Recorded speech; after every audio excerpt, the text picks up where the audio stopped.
Welcome, Hudson Valley. This is Conor Walsh, host of In Touch, Townsquare Media, the Hudson Valley's award-winning public affairs and issues program. This week on In Touch, we speak with Paul Hacker, a.k.a. the Virtuous Hacker. We discuss recent cyber attacks that have been wreaking havoc on both local Hudson Valley organizations along with international companies. Paul and I discuss the latest cyber threats and how you can best protect your digital information. We invite you to listen to a previously recorded conversation between Paul and myself here on In Touch. I'm so proud to announce that In Touch has received another 2 Excellence in Broadcasting Awards from the New York State Broadcasting Association for 2024. In Touch received the award for Outstanding Public Affairs Program or Series for the second year in a row. Not just that, but In Touch also received the award for Outstanding Editorial/Commentary. This recognition would not be possible without all of our phenomenal guests that we learn from and grow with every single week, and of course, you, the listener. Whether you've been listening for a while or you just found us, thank you for taking part in the conversation and staying in touch with what's going on in the Hudson Valley. Because of the awesome success of In Touch over the last year, we are expanding. We're launching a new spin-off series under the In Touch umbrella called Townsquare Spotlight. These spotlights focus on amazing celebrities and leaders passing through the Hudson Valley who are making an impact in pop culture. You can check out our latest spotlights wherever you listen to In Touch. Hello, Hudson Valley. You're listening to another episode of In Touch, Townsquare Media, the Hudson Valley's award-winning public affairs and issues program. And this man that I am sitting across from right now is actually one of the reasons why we are award-winning. Back in March, we had him on, and we were talking about cybersecurity then, and it's incredible what has happened just in the last few months alone, especially here in the Hudson Valley. There's been a few attacks. I think probably one of the bigger ones, the city of Newburgh, when their whole government system got attacked. That was big. We were covering that all of June. So there's a lot to catch up on in the world of cybersecurity. So with us today, we have somebody that helped us get our latest NYSBA award for Best Editorial. We have Paul Hacker, a.k.a. the Virtuous Hacker. Paul, how are you? Conor, I'm doing fantastic. It's always a pleasure to hang out with you and talk prior to the recording because we have lots to talk about. Oh, always. And it's so much fun. It's good seeing you again. Happy to have you. And of course, we were talking right before we got on the mic, the NYSBA conference, of course. We just got the trophies. So thank you again. It was your episode. We just barely made the cutoff, too. That was allowed for like the timeline. That episode aired March 11th. I think the cutoff was like March 13th or something. Wow. So, So thank you again. That was a great episode. Just like I'm sure this episode is going to be as well. Cybersecurity, hacking, issues along these lines. It's only gotten more rampant since the last time that we've had you on. And I'm sure it's only going to get worse. So first of all, could you tell us a little bit about your alter ego as the Virtuous Hacker to start off? Yeah, so I work for Access Insurance Services. I met with my owner, Mike Smith, and we were talking about how can we differentiate ourselves from the pack, from other brokers and other agencies. And I came up with the idea. I said, hey, I love cyber. He goes, yeah, you got the best name, Hacker. And I'm like, well, yeah. So I thought about it, did some research, and I created I wanted the good hacker, but that was already taken. So you Google things, and it just sounded right. I like because it. There's it's the black hat, the bad hackers. Yep. I want to be the good hacker. So the Virtuous Hacker was born. Yeah. So I got a great logo. You saw that on the email I sent you. Really it's pretty good. Cool, right? You know, sleek. I like not the hood. Not really to pitch any. I just went to a local or online presence, and you bid on it, or someone bids on it, and I liked the logo she did.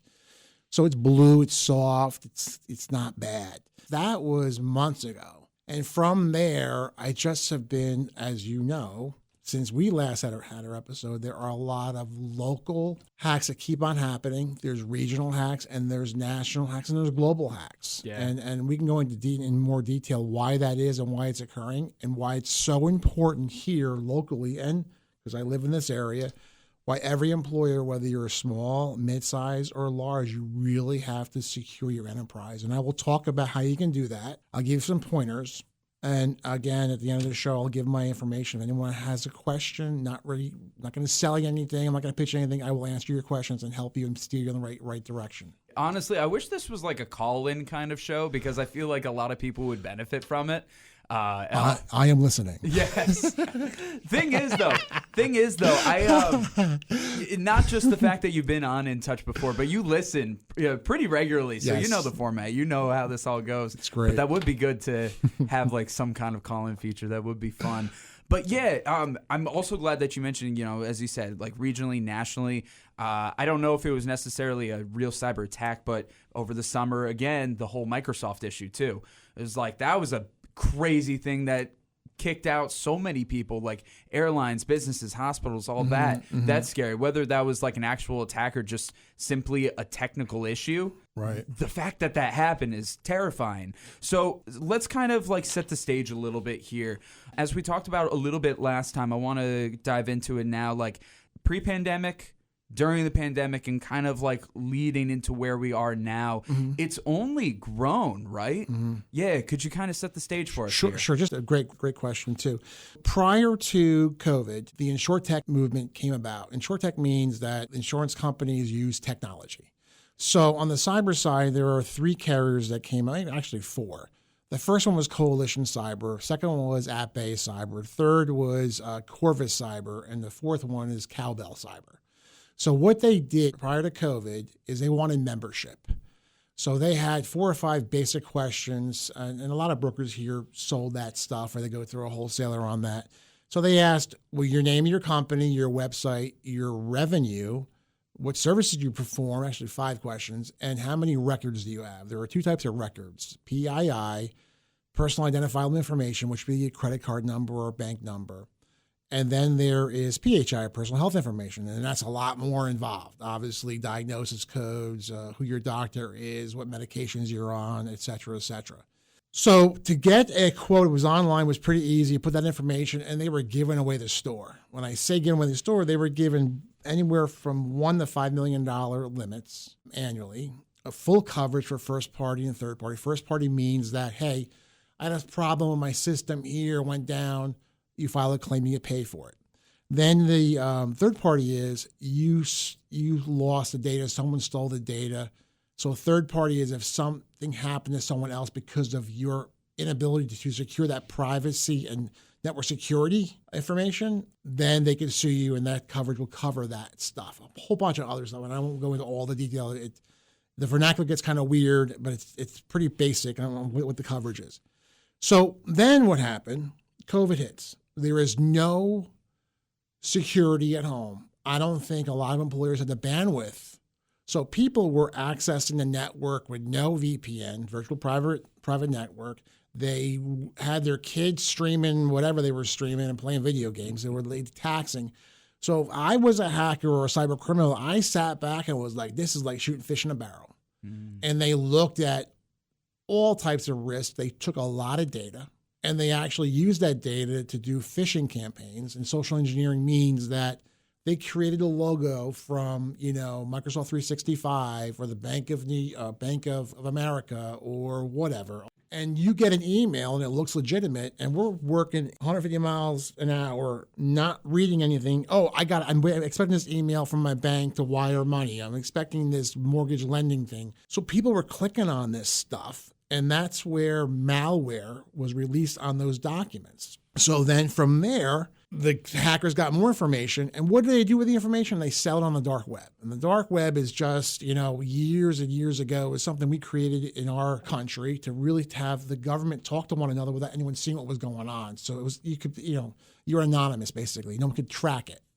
So then the dark web occurred and people were on it selling data. So just to give you an idea, and I'll get back to the pre-post and COVID piece. So a hacker can sell data on the dark web. And just to level set this, the reason why hackers target hospitals, insurance carriers, brokers, banks, all that fun stuff, is the fact that they can take PHI, personal health information, and sell it on the dark web for $250 per medical record. Now, if I was a hacker and I stole a whole bunch of bank accounts, credit card numbers, I can get $5 per record.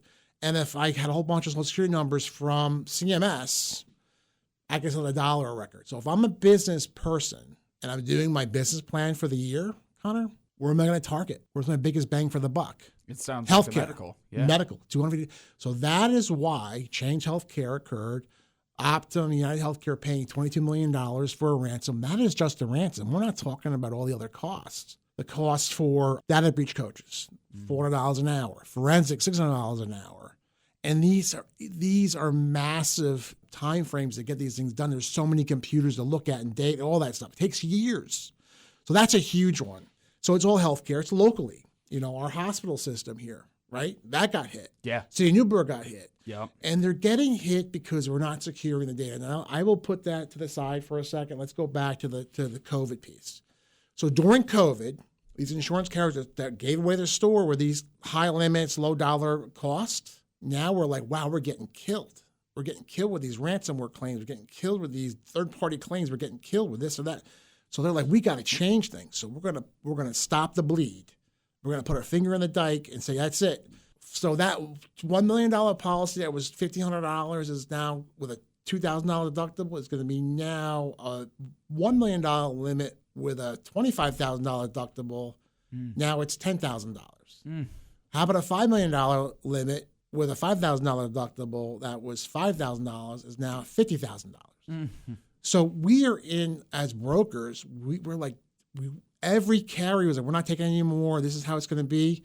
We had to take that news, and we were ahead of the game. We went to our customers and said, this is what's happening. And then prior to that, we had directors and officers in employment practice liability during Matt Lauer with the button on the desk with the door closing, and that's the Me Too movement. Yeah. And also Black Lives Matter. These claims were coming in, and that was a hard market 2 years before COVID. That's a whole other episode we can talk about. Yeah. So getting back to the COVID side, so we had to deliver this terrible news to our customers. They understood it. They weren't happy, but there was no other recourse. There was nothing else left you can do. Fast forward, carriers then required what they should have required when they first opened is how do we secure our environment so that no one can steal anything? That's multi-factor authentication. Yeah. Okay, which we all do. When we do our bank, we get an email. Here's your code. Put it in there so people can't steal that. Everything in my company is locked down. So if I want to go into my agency system, I have to do the same thing. If I want to go into my CRM, Salesforce, and HubSpot, I got to do the same thing. The reason why you do that is because through the years, there have been so many hacks. Our data is out there, regardless whether you don't believe it or not. They have our social security numbers. They have our bank account numbers. They have our passwords. So without that multi-factor authentication, I used a castle. There was a game many, many years ago with Atari. It was a castle, right? So if I'm the castle and I got these hackers going around my moat, they're trying to get in, they can't get in without that multi-factor authentication code. So you have to lock it down multi-factor authentication. You need to put all your data at rest. You have to encrypt it.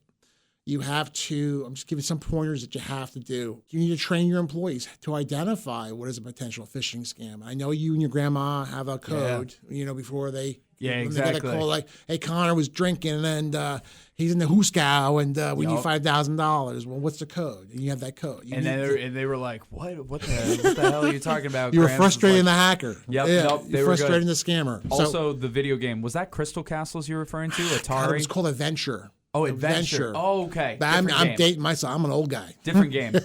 Okay. But I love the joystick. It was easy to use. This other thing with these little, I can't do it.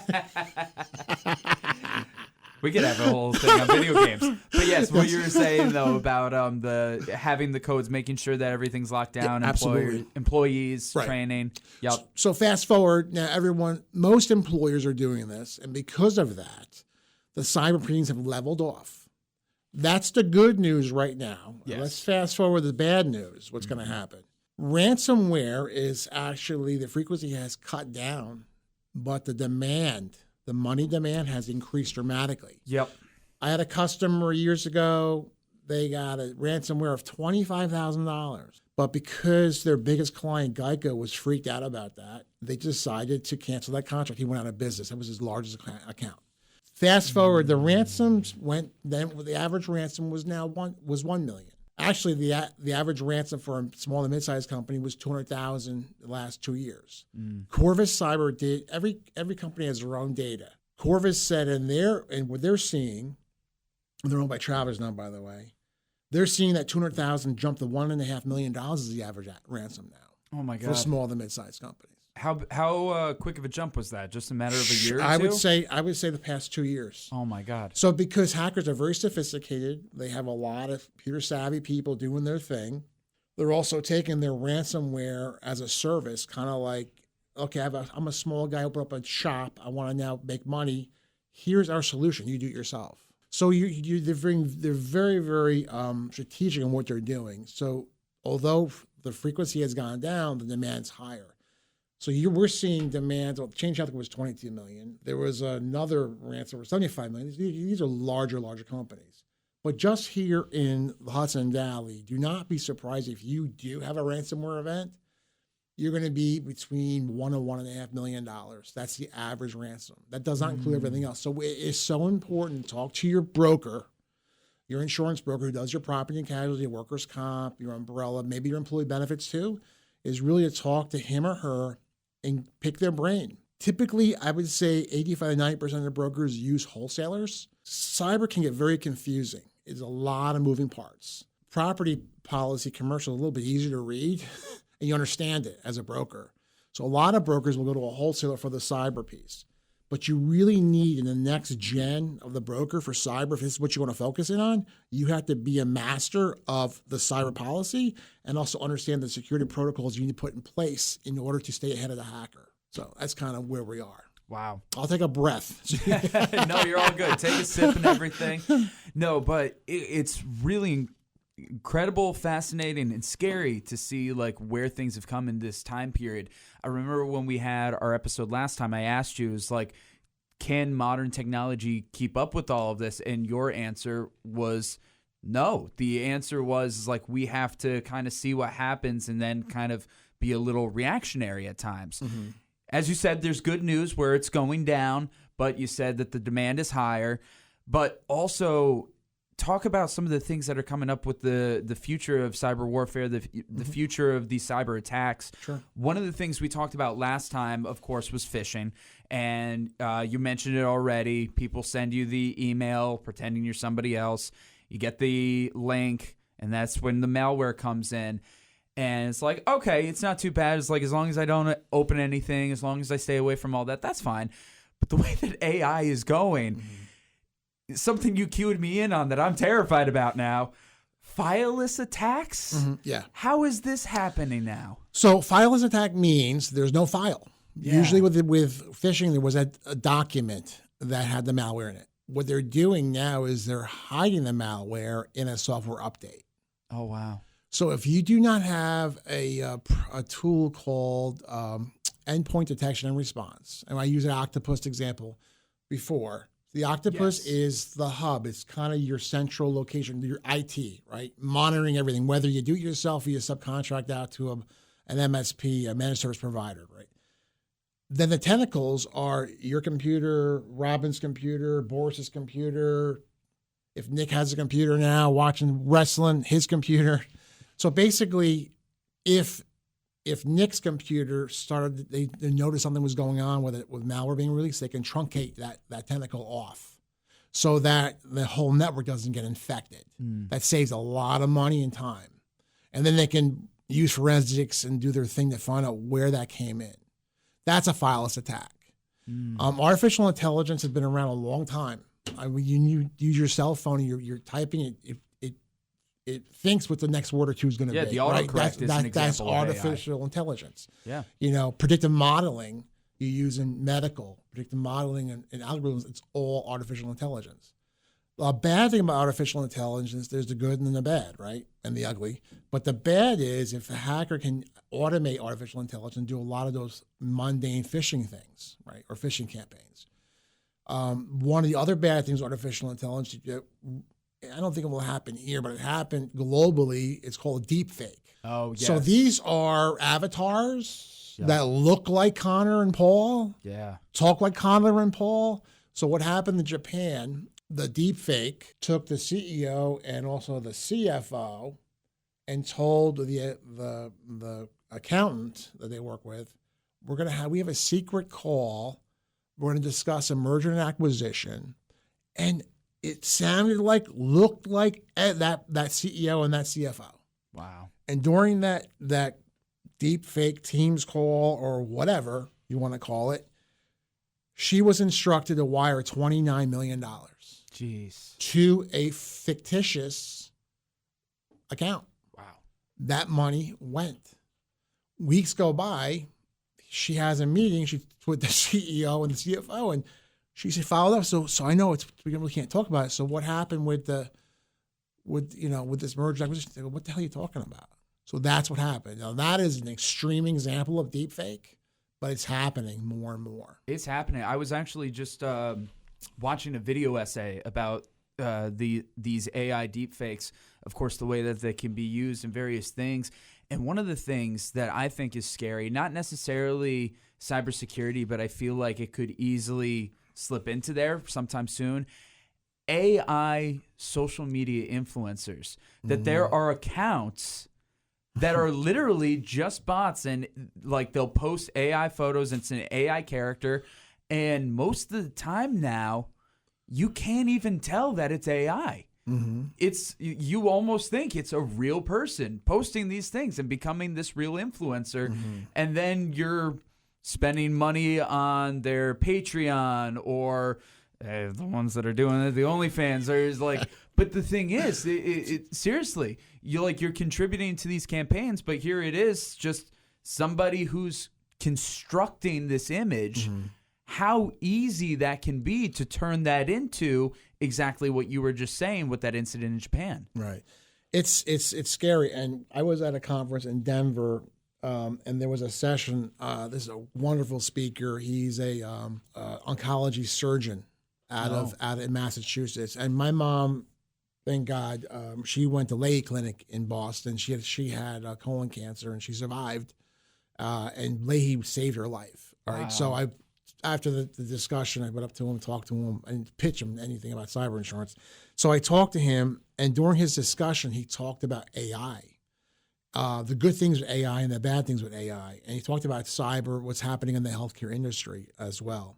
The reason I bring this up, he had a video, and he said to the audience, to me, it looked like a woman, a model, in Japan, because in the background you see the Japanese writing and everything. It was all fake. It looked real to me. It was a video. It was a video of someone with glasses, dark coat, walking around as a model. Wow. It looked real to me. Wow. It's all made up. And that's what this artificial intelligence deepfake stuff is. It looks real.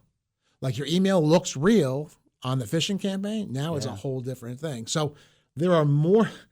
I don't even know how you tackle that from a security perspective. I don't know. I mean, I'm not an IT guy. Hacker is my name. That's it. But I'll tell you that is scary stuff. That is. And not to get political on this discussion, but you're seeing a lot of that stuff with political stuff too. Yes. Is that real? Is it not real? Is it whatever? Not to get into examples, but we don't know what, like the news, I don't know what if I'm watching is real or not. I have no idea. No, it's true. You're right. I have come across stuff on social media, even on decent news websites, of something that was faked. Absolutely. So just as a pointer, just a helpful hint to you or a helpful tip here. Yeah. If you use LinkedIn or Facebook and someone's trying to connect with you and they're from out of this country, do not click on it. I've got London people that are underwriters and brokers. I'm like, great. I don't know yet. I don't accept the invitation, because what's happening, and sometimes you get kind of like some lady that's like 3 connections sending you something. You're like, woo, okay, delete. Yep. What they're trying to do is get your information on your LinkedIn page and copy you and go after your thousands of contacts and do stuff to them. So if you don't know anybody, if it's international, that's your business. If you're international, that's cool. But for me, I'm America. I'm doing American stuff, and I don't want anyone. And even in America, some people, I'm like, I don't know this. It's kind of weird. I don't click on it. I'm very, very paranoid that someone's going to come into my system and copy me. And if you want all my dick, go for it. Yeah, I have somebody that I knew from college. Their Facebook got hacked. It will essentially, as you said, kind of cloned them, and then is trying to put together this like crypto business thing, trying to get people on. Click my link to learn more and all that. And now all these other people are getting cloned. They're getting their information taken.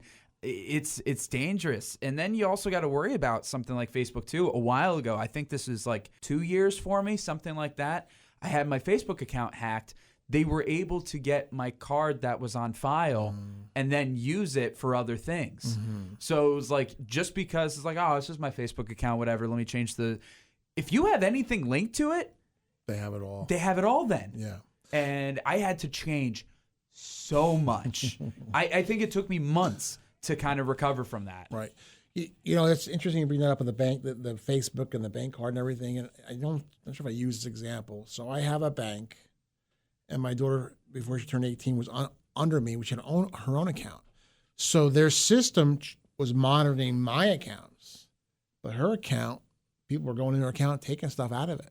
They weren't monitoring the secondary accounts. That's scary. From a bank perspective, anyone banking listening to this, you really should secure everything, not just the main account, because hackers know that, and that's how they're getting in there and taking stuff out. Yeah, it's really nuts. Paul, I wish we had way more time on this program. It's only a half-hour program, so we do have to start wrapping up now. Of course, again, you're listening to In Touch, Townsquare Media, the Hudson Valley's award-winning public affairs and issues program. We're speaking to the Virtuous Hacker, Paul Hacker. It's been a great discussion and a lot of warnings and red herrings that you really need to be looking out for. A lot of great ways to be able to protect yourself. As he said, reach out to your broker as your insurance broker for your business. You want that multi-factorial authentication, training your employees. Those are all very important things, of course. And we still have your 11-point protection list. We've been sharing that a few times. Great. So appreciate you giving that to us again. Paul, what is the best way for people to reach out to you in a secure way? We were just talking about, people sending the friend requests or the LinkedIn requests. It's like, I don't know who you are. Right. But what's the best way to securely reach out if they have broker insurance or hacking needs? There's a couple of ways. Rather than giving you my cell phone number, I get a lot of people calling me. And I prefer, the best way is go get me on LinkedIn. I'm on LinkedIn every day. My daughter is linked to me. She says, Dad, stop posting. I'm getting these 17 alerts 11 o'clock at night. I'm trying to sleep. Just from you? But LinkedIn is perfect. I work for Access Insurance Services. We're a privately held company in Northern Jersey. Been around 25 years, and this is what we do all day, every day. So you can reach me on my email. I'll give that out. All right. So P Hacker, P as in Peter, hacker at accessinc.com. I'll give you a link you can put up. Always fun to hang out with you. I also want to do kind of like the Stanley Cup picture of the trophy with you, or the Lombardi trophy, whatever. It's more so Lombardi now, right? Because we're in football season, and I'm a Giant fan, and I'm sorry to say that because we're hurting. But I would like to take a picture of that and I'll post that on LinkedIn as well. Absolutely. Paul, again, thank you so much for being here on this episode. Again, all links and information will be in the description of this episode. So for those who want to ask Paul any questions about cybersecurity, we'll have that available for you, along with that 11-point checklist on how to keep yourself and your business safe. We'll have that all together for you. Paul, again, thank you so much. Look forward to having you on again, and also let's grab lunch again soon. That sounds great. I'd love to be your Conor. You're a great guy. Thank you. Appreciate it, man. This has been this week's edition of In Touch, the award-winning public affairs and issues program that runs across Townsquare Media, the Hudson Valley radio stations. We want to give a big thank you to Paul Hacker. To reach out to Paul through email or LinkedIn, visit accessins.com/member/Paul-Hacker. Of course, all links and information can be found in the description of this episode. I've been your host, Conor Walsh. Until next time, stay curious, keep an open mind, and as always, I'm glad we get to spend some time.